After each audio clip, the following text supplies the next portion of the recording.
Hey fans, here we are with Cereal Box Stories number 7. That's Cereal Box Stories, the stories that fit in nice, easy 5-minute segments. And we're here for part 7 of Giantkiller.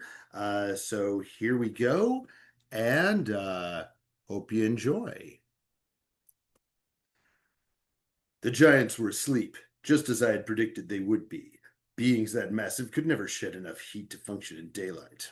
No, they were creatures of the night. Did not take long to spot their headquarters. The problem of navigating the land of the giants lies not in the intellect, but in the sheer size.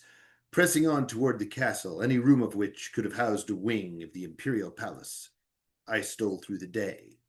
From Chapter 9, Robbing the Giants' Kingdom, A Night in Their Fief, a man called Jack. To Jack's surprise, the only giants he saw outside the palace, the two door wards, were asleep. Their spears, each fashioned from a redwood tree, leaned against the wall, and their snoring muffled any sounds Jack might have made. Jack had, in fact, been relieved not to find a giantish invasion force ready to cook him in lieu of all the cows that roamed the plains below. So relieved that he had almost slid down the vine to tell Phil the joyous news. But the twinge in his left buttock told him this might be unwise. He now found himself wandering through the courtyard of the castle, asking himself questions like, if I were a giant, where would I keep a golden harp? And trying not to ask himself questions like, what if I have to use the lavatory?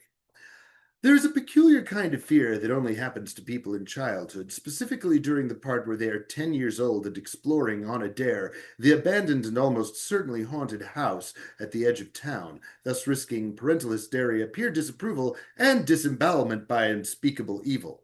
The explorer tiptoes cautiously around a corner and suddenly feels his foot caught in a sticky gelatinous mass which sucks at his shoe.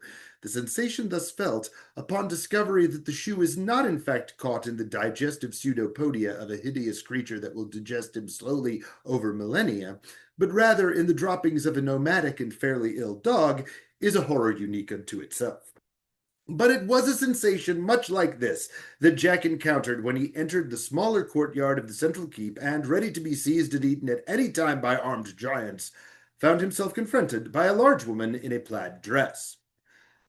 Are you lost, little boy? Said the woman. Jack stared. She was hardly a giant at all, no more than twice his size. Jack's rustic manners took over in the absence of conscious direction. No, ma'am, he said, though his fright made it come out more like, no, ma'am. Well, I'm hardly your mum, little boy, but I imagine she must be worried. What are you doing wandering about the palace at this hour of the day? Don't you know that the king has set a curfew? Are you lost? Yes, milady. Oh, don't start that, said the woman. It's bad enough going around all night hearing your majesty this and your grace that, just as if we were those ant folk down below with their kings and such. Matilda will do, and I'll just call you lad, as is proper for young giants whose parents haven't been able to think up a name for them yet, which yours surely can't have done as young as you are. Come along, and we'll have a midday snack together. Jack followed Matilda, who looked so much like his mother that he found it hard not to flinch respectfully in her presence, through the castle's deserted corridors until they came to a great room. The ceiling was 60 feet high, hung with an iron chandelier that could have enclosed an arena. A pair of small bonfires roared in the lamps, and the table was a long trestle made from sequoia halves sanded flat. The benches along it were as high as Jack could reach. Matilda reached down and lifted Jack up to one of them. Now run along to my seat on the end there, and I'll bring you some nice bread and cheese. It wasn't hard to find Matilda's chair. It was set next to the biggest chair in the room, a great iron monstrosity that looked as though it had been made out of 1,000 sword blades, all carefully blunted. Unlike men, giants have little use for either masochism or psychosis, even among their rulers. Matilda's bronze chair was different.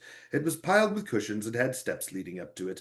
Jack ascended the chair and found it no great feat to stand on the table. In the center of the table was a great bowl of fruit, with grapes the size of watermelons and an apple Jack might have used as a closet.